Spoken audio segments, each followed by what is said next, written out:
মুর্শিদাবাদ নিয়ে রয়েছে নানান ইতিহাস, কিন্তু এই জায়গার নাম কিভাবে মুর্শিদাবাদ হলো আর কোথা থেকেই বা আসলো এই নাম, সব বলবো আজকের ভিডিওতে। নমস্কার, আমি বিথিকা। আপনারা আছেন গল্পের বিথিকায় ইউটিউব চ্যানেলের সাথে। আশা করছি আপনারা আমার ভিডিওতে একটা করে লাইক করে দিয়েছেন। আজকে আমি আমার ভিডিওতে মুর্শিদাবাদ সম্পর্কে বিশেষ কিছু তথ্য আপনাদের সামনে তুলে ধরার চেষ্টা করব। বছরের পর বছর ধরে এই মুর্শিদাবাদ কত ইতিহাস বহন করে আসছে, আর তা ওইখানকার স্থাপত্য দেখলেই বোঝা যায়। অষ্টাদশ শতাব্দীতে মুর্শিদাবাদ একটি সমৃদ্ধশালী শহর ছিল। প্রায় 70টা বছর ছিল এটি মুঘলদের রাজধানী।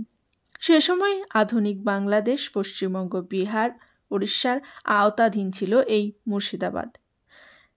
মুর্শিদাবাদ ছিল এমন একটি জায়গা যেখানে বসে নবাবরা তাদের পুরো শাসন কার্য পরিচালনা করত। ওই বাংলাকে বলা হতো সবথেকে ধনী মুঘল প্রদেশ। 1750 সালে ওই এলাকার জনসংখ্যা গিয়ে দাঁড়িয়েছিল 7 লাখ। প্রাচীন বাংলার গৌড় রাজ্য ও বঙ্গরাজ্যের অন্তর্গত ছিল। জানেন, প্রথমে নাকি মুর্শিদাবাদের নাম ছিল কুলাডিয়া। তারপর মখসুস খাঁ ছিল আকবরের সভার ফৌজদার। মখসুস খাঁর ভাই ছিল সৈয়দ খাঁ, আকবরের সুবাদার, আর ওইখান থেকেই নাম এসেছিল সৈয়দাবাদ। সে সময় পর্তুগিজরা যেহেতু ভারতে ঘাঁটি গেড়েছিল, তাই মখসুস খাঁ পর্তুগিজদের ভারত থেকে তাড়ানোর জন্য বাংলাদেশ থেকে সৈন্য নিয়ে আসে। 16 শতকের শেষের দিকে বাংলা এবং বিহারের দায়িত্ব পালন করেছিল এই মখসুস খাঁ।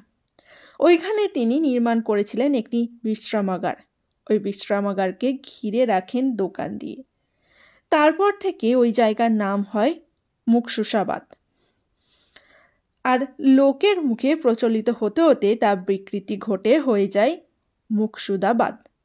1704 সালে নবাব মুর্শিদ কুলি খাঁ রাজস্ব আদায়ের কেন্দ্র ঢাকা থেকে পরিবর্তন করে নিয়ে আসে এই মুকসুদাবাদে। তারপর ঔরঙ্গজেবের নির্দেশে মুকসুদাবাদের নাম পরিবর্তন করে রাখা হয় মুর্শিদাবাদ। মুর্শিদাবাদ হয়ে উঠল বাংলা, বিহার, ওড়িশার রাজধানী। কালের নিয়মে আগের মতো মুঘলদের শাসন কার্য না থাকলেও মুর্শিদাবাদে সমস্ত স্থাপত্য যে কত ইতিহাস বহন করছে তার বলার অবকাশ রাখে না। 1723 থেকে 24 সালে মুর্শিদাবাদে নির্মাণ করা হয়েছিল কাঠরা মসজিদ। এরপর 1740 সালে সিরাজউদ্দৌলা নির্মাণ করেছিলেন নিজামত ইমামবাড়া। ওই ইমামবাড়া কিন্তু আগুন লেগে গিয়েছিল এবং তার ফলে পুরোটাই পুড়ে গিয়েছিল।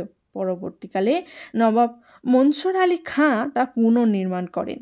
19বিংশ শতাব্দীতে নবাব দ্বিতীয় মুবারক আলী খাঁর নেতৃত্বে নির্মাণ হয়েছিল হাজারদুয়ারি। সাথে মুর্শিদাবাদের ক্লক টাওয়ার, মদিনা মসজিদ, কাঠগলা। কেমন লাগলো মুর্শিদাবাদের সম্পর্কে জেনে? তা আমাকে জানাতে কিন্তু একদম ভুলবেন না।